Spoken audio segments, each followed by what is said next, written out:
दोस्तों नमस्कार। आशा है कि आप अच्छे होंगे। मैं हूं एक लेखक विजय कुमार। आज मैं कुछ सुप्रीम कोर्ट की जो डरपोक और जो कायरता है उसके बारे में बात करूंगा, क्योंकि अगर हम इंसान हैं, जीते जागते इंसान हैं, तो हमें अच्छी बातें करनी चाहिए।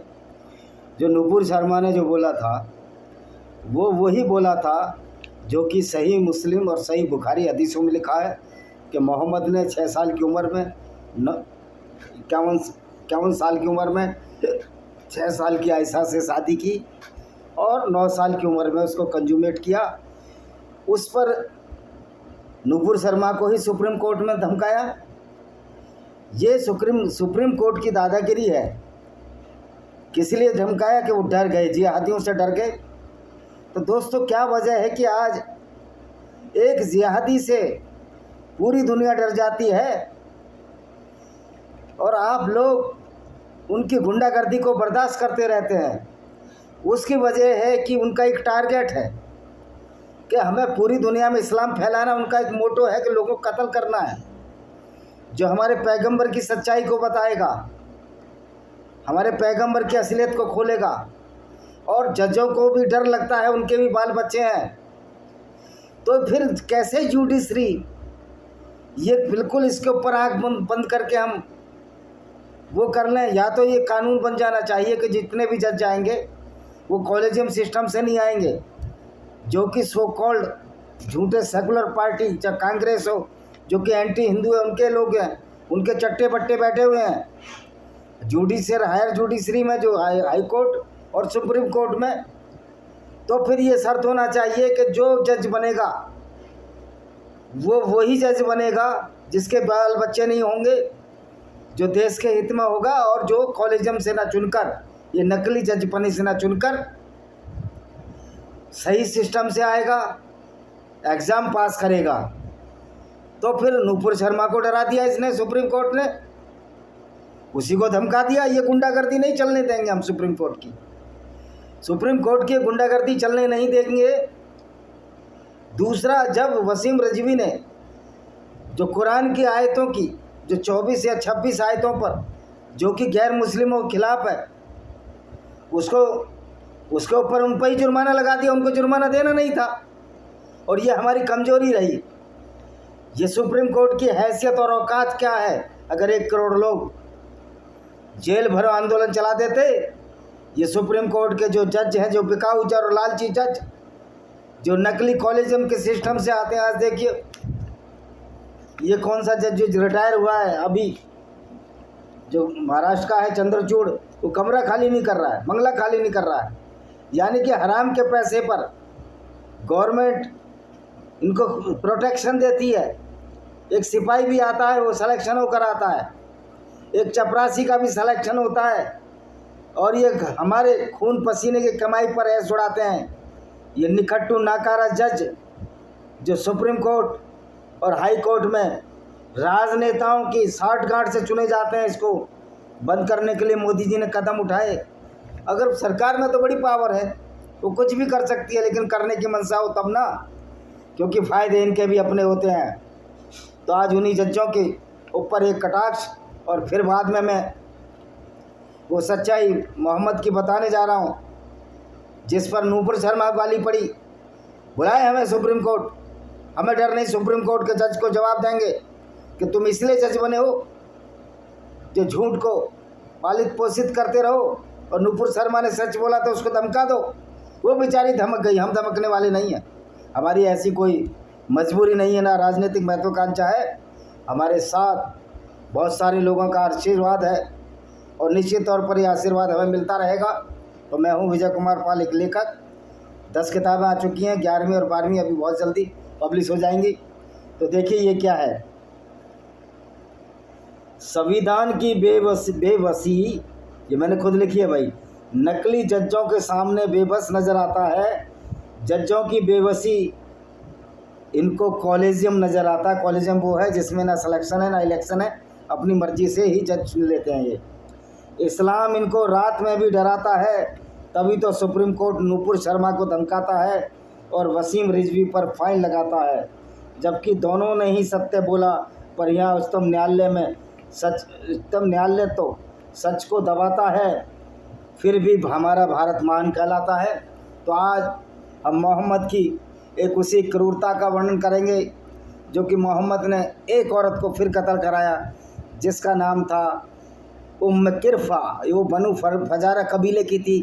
बनु फजारा जो कबीला था एक अरबी जनजाति थी जिसके मूल भूमि नजद थी। ये नजद वही जगह है जब मोहम्मद ने बनु कुरैजा यहूदी औरतों को बाज़ारों में बेच दिया था। तो अरब वंशावली के अनुसार बनु फजारा के पूर्वज फजारा इबन धुयान गफान थे। इस प्रकार ये जनता थी गफान जनजाति की दुर्व्यान शाखा से संबंधित थी। इस्लाम से पहले के काल में फजारा को गठवाम की एक अन्य शाखा बनु अवस के साथ प्रतिद्वंदा के लिए जाना जाता है। अब आते हैं मेन चीज़ पर। उम्म किरफा कौन थी? जो उम्म किरफा थी एक औरत थी। वादी अलकुरा से बनु फजारा जाति की नेता थी। उम्म किरफा प्राचीन वंशावली ने उम्म किरफा को बनु फजारा के सदस्य के रूप में वर्णित किया है, जो कि मैंने अभी आपको बताया। उसने बनु बद्र से शादी की थी। शादी हुई थी बनु बद्र। बनु एक्चुअल में कबीले को कहते हैं, ये यहूदी थे। इब्ने इसाक और अल तबरी के अनुसार, इब्ने इसाक वो लेखक जिसने सीरत रसूलुल्लाह लिखी है, अबली तबरी के अनुसार उम्म किरफा अमीर थी। उन्हें उच्च सामाजिक स्थिति वाली एक बूढ़ी महिला और मलिक इबन हुदैफा इबन अल फजारी की पत्नी के रूप में वर्णित किया है। उसके पास उसके 30 घुड़सवार जैद इबन हरिस से हार गए, क्योंकि मोहम्मद जैद बिन हरिस मोहम्मद का चमच था और ये लोग मोहम्मद को लूटने के इरादे से मोहम्मद के साथ निकलते थे और मोहम्मद को उसका 20वां हिस्सा देते थे। पैगंबर को लूट का 5वां हिस्सा मिलता था, यानी 20% मिलता था। मोहम्मद ने किरफा या उसके बच्चों को उसके 2 पैरों और 2 ऊँटों में रस्सी डालकर उन्हें तब तक चलाने का आदेश दिया जब तक कि उसको 2 टुकड़ों में नहीं फाड़ देते। उसके 4 ऊँटों को ने 2 टुकड़ों में फाड़ दिया, यानी कि 2 ऊँट इधर 2 ऊँट उधर, 2 पैरों में इधर, एक हाथ में ऊँट बांधा, एक हाथ एक ऊँट के साथ, दूसरा हाथ ऊँट के साथ और उसके साथ 4 ऊँटों को, और फिर 2 ऊँटों को दोनों को विपरीत दिशाओं में और उसको 4 टुकड़ों में फाड़ दिया। ये था मोहम्मद। देखिए अलतबरी, ये अलतबरी है, पृष्ठ 95-96 पे लिखा है 1997 में। अल्लाह के रसूल ने जैद को वादी कुरा भेजा, जहाँ उसका सामना बनु फजरा से हुआ। उसके कुछ साथी मारे गए और वह घायल अवस्था में जैद घायल अवस्था में ले जाया गया। रसूल ने जैद को भेजा था जिसकी पत्नी से मोहम्मद ने शादी की। वार्ड को बनु बद्र ने मार डाला। जैद के लौटने पर उसने कसम खाई जब तक फजरा पर धावा न बोल ले और जब तक अपने सिर पर कोई नहाएगा नहीं। उसके ठीक होने के बाद मोहम्मद ने उसे फजरा बस्ती के खिलाफ एक सेना के साथ भेजा। वह कुरा में उनसे मिला, उन्हें भारी नुकसान पहुंचाया और उम्म किरफा को बंदी बना लिया। उसने अब्दुल्ला बिन मसअदा को भी बंदी बना लिया। ज़ियाद बिन हरिसा ने कैस को उम्म किरफा को मारने का आदेश दिया और उसने उसे बेरहमी से मार डाला। उसने उसके दोनों पैरों को रस्सी में बांध दिया और रस्सियों को 2 ऊँटों से बांध दिया और उसे 2 टुकड़ों में बांट दिया। ये देखिए और देखिए,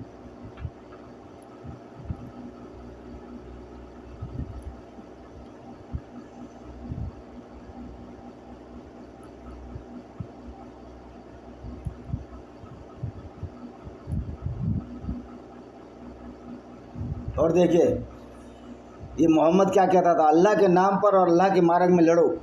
उन लोगों से लड़ो जो अल्लाह का इनकार करते हैं। लड़ो, लूट का माल न गबन करो, अपनी प्रतिज्ञा न तोड़ो, सवे को न तोड़ो, बच्चों को न मारो।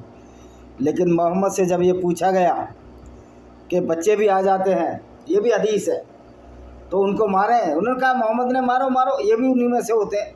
तो ये मोहम्मद को सिरफरा व्यक्ति था। वैसे भी अली सीना ने किताब लिखी है जिसका नाम है अंडरस्टैंडिंग मोहम्मद। इसमें मोहम्मद के मेंटल डिसऑर्डर के बारे में उन्होंने बताया है। वो पहले मुस्लिम थे, अब उन्होंने इस्लाम छोड़ दिया है। अच्छा जी, अब देखिए ये है इसकी, और ये इतने हरामी हैं ये मोल्ले मौलवी अब कि ये उम्म किरफा की हदीसों को, जिस हदीसों में मोहम्मद की गुंडागर्दी का वर्णन होता है, उन हदीसों को दबाने लगे। लेकिन sunna.com में जो हदीसें हैं वो सारी की सारी इनकी पोल खोलती हैं। अब मैं sunna.com जो इन्हीं का है उसी से निकालता हूँ। sunnah.com ये आ गया जी। अब उम्म कृपा के बारे में क्या बोलते हैं देखते हैं।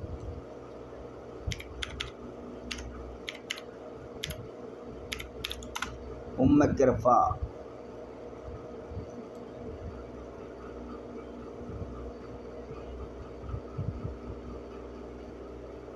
आगे खुल गई।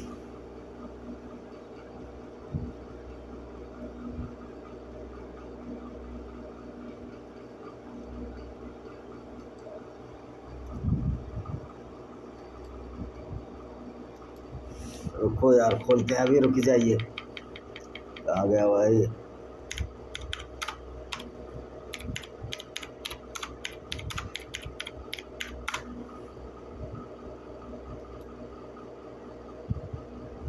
उम्म कृपा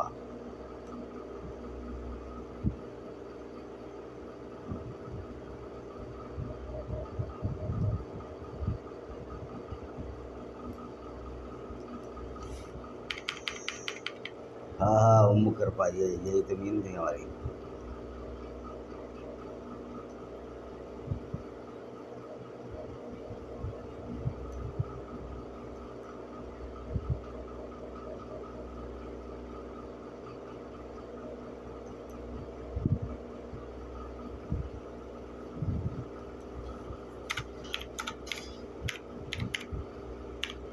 कभी कभी इतना ये बदमाशी देता है।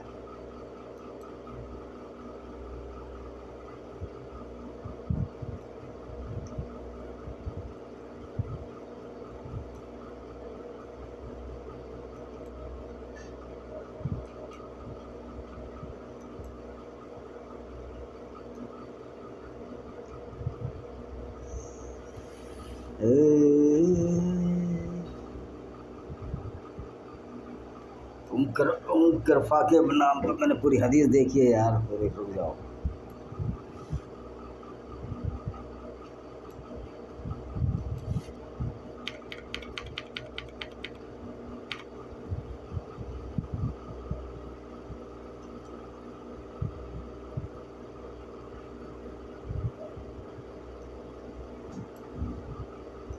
ये है देखो, इसमें मिलेगा आप।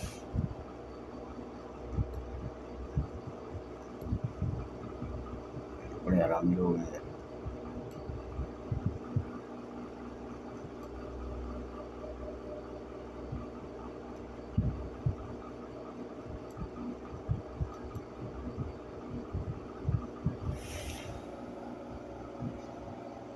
कहने का मतलब ये है कि उम्म कृपा को मोहम्मद ने 2 पैरों के ऊँटों के पैरों में बांधा, दोनों विपरीत दिशा में, और उसकी लड़की को किसको सौंप दिया? उसकी लड़की को एक मुसलमान को सौंप दिया, क्योंकि मोहम्मद का काम था ये औरतों को बांटना। ये काफ़िले लूटते थे और औरतों को बांट देते थे, और मोहम्मद ने भी अपने एक साथी को बांट दिया, और जिसको ये पसंद करता था मोहम्मद, उसको ये खुद रख लेता था, उसको ये खुद रख लेता था। तो ये मोहम्मद का करैक्टर था। और जैसे जबकि इसको लोग कहते हैं कि ये तो बहुत अच्छा आदमी था। अगर ये अच्छा आदमी था तो औरतों को लूटता क्यों था? औरतों को बाज़ारों में बेचता क्यों था? यानी कि इस बात का इन पर कोई जवाब नहीं है। जब इन बात पर कोई जवाब नहीं है तो ये लोग सर तन से जुदा के नारे लगाने लगते हैं। और जब सर तन से जुदा के नारे लगाते हैं तो ये लोग, इनको ये बर्दाश्त नहीं होता कि कोई इनकी सच्चाई बताए। और जब इस सच्चाई को बताने की कोशिश करते हैं, देखो ये है। अब ये पूरी हदीस मिल गई है मेरे को। अब मैं इसको पढ़ के सुनाता हूँ। देखिए, ये है इसाक के अल तबरी में है, 664-665 पेज। ये इनकी ऑथेंटिक हदीस है।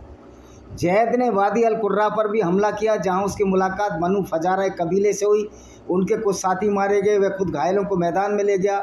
वाड भी, अम भी, मदास भी, साद भी, उदैब में से एक को भी बद्र में एक ने मार डाला, जिसका नाम साद भी उदैम था।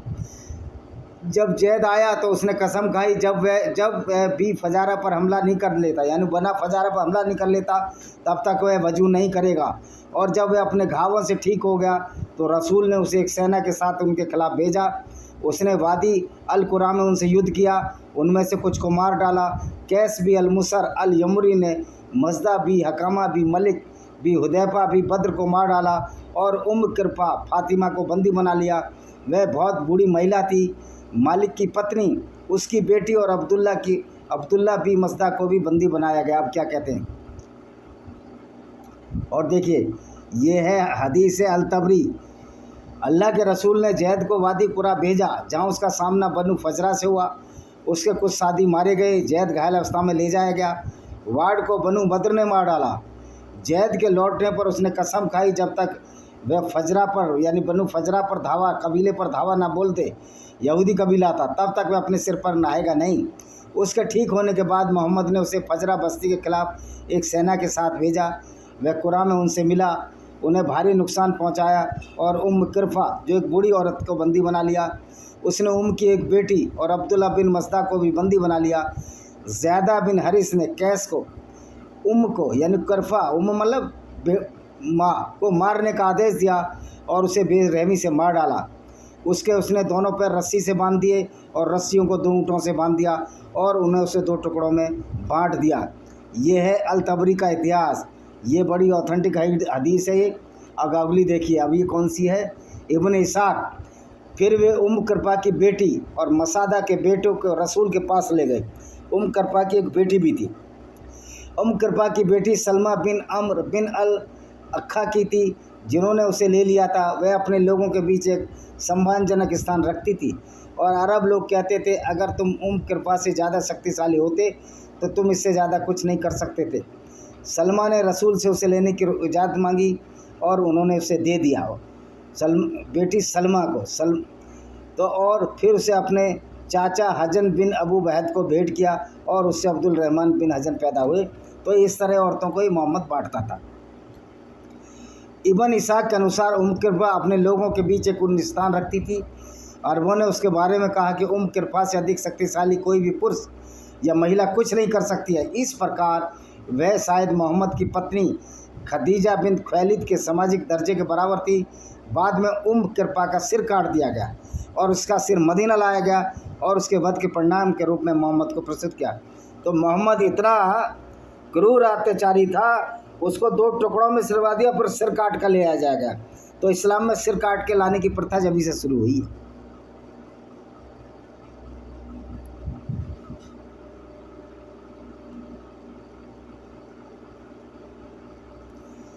देखिए एक और है सही मुस्लिम। ये बिल्कुल ऑथेंटिकेट हदीस है और इसको कोई भी मौलाना ये नहीं कह सकता कि ये गलत है, क्योंकि ये सही मुस्लिम की हदीस नंबर है 19 वॉल्यूम 19 और हदीस 43-45 क्या कहती है। सलमा बी अल अक्सा के अधिकार से वर्णित है, यानी सलमा बी अक्सा के अधिकार से वर्णित है, जो कि मोहम्मद का साथी था। उन्होंने कहा, हमने फजारा के खिलाफ लड़ाई लड़ी। फजारा एक कबीला था जो यहूदी कबीला था। बार बार बोल रहा हूँ मैं, बनु फजारा, बनु माने कबीला। अबू बकर हमारे कमांडर थे। अबू बकर वो मूर्ख खलीफा जो पहला खलीफा इस्लाम का, जिसने अपनी 6 साल की नन्ही सी बेटी को 51 साल के मोहम्मद को दे दिया। उसे अल्लाह के रसूल ने नियुक्त किया था। जब हम दुश्मन के पानी से केवल 1 घंटे की दूरी पे थे, दुश्मन के पानी से 1 घंटे की दूरी पे थे, अबू बकर ने हमें हमला करने का आदेश दिया। हमने रात के आखिरी हिस्सों में आराम करने के लिए एक पड़ाव बनाया और हमने चारों तरफ से हमला किया और उनके पानी के स्थान पर पहुँचे जहाँ में लड़ाई लड़ी गई। कुछ दुश्मन मारे गए, कुछ कैदी बना लिए गए। मैंने लोगों का एक समूह देखा जिसमें महिलाएं और बच्चे थे। मुझे डर था कहीं वे मुझसे पहले पहाड़ तक न पहुंच जाएं, इसलिए मैंने और उनके पहाड़ के बीच एक तीर चलाया। जब उन्होंने तीर देखा तो वो रुक गए, इसलिए मैं उन्हें ले आया, उन्हें साथ रखा। उनमें बनु फजारा की एक महिला थी, उसने चमड़े का कोट पहना हुआ था। उसके साथ उसकी बेटी थी जो अरब की सबसे सुंदर लड़कियों में एक थी। मैंने अभी तक उसे निर्वस्त्र नहीं किया था, यानी उसके साथ इंटरकोर्स नहीं किया था, क्योंकि मोहम्मद की आदत ये निर्वस्त्र करके ये बेइज्जतियाँ करा करते थे। जब अल्लाह के रसूल ने मुझे सड़क पर मिले और कहा, मुझे वो लड़की दे दो, ये सलमा दे दो, अल्लाह तुम्हारे पिता से आशीर्वाद दे। मैंने कहा वह तुम्हारे लिए है। अल्लाह के रसूल, अल्लाह की कसम, मैंने अभी तक उसे निर्वस्त्र नहीं किया है। अल्लाह के रसूल ने उसे मक्का के लोगों के पास भेज दिया और मक्का में कैदियों के रूप में रखे कई मुसलमानों के लिए फरोख्ती के रूप में पेश किया, कई मुसलमानों को। अब बताइए कि ये किस तरह के लोग थे कि जो दासों के साथ बलात्कार भी करते थे। और ये कहते हैं मौलाना दासों के साथ ये बलात्कार करते थे और उम किरफा की बेटी के साथ भी इन्होंने बलात्कार किया, तो ये मोहम्मद की कमी थी। तो ये देखिए, इस्लाम में जो मौलाना बोलते हैं झूठ बोलते हैं और चाहते हैं कि मोहम्मद को हम अच्छा साबित करें। तो आपने देखा किस तरह मोहम्मद ने एक औरत का भी कत्ल करवाया और उसकी लड़की को आपस में बांट लिया और कई जगह उसको बिक्री कर दिया और उसके साथ बलात्कार हुए। इसी के साथ हम इस वीडियो को विराम देते हैं। वंदे मातरम, जय हिंद, आपका दिन शुभ।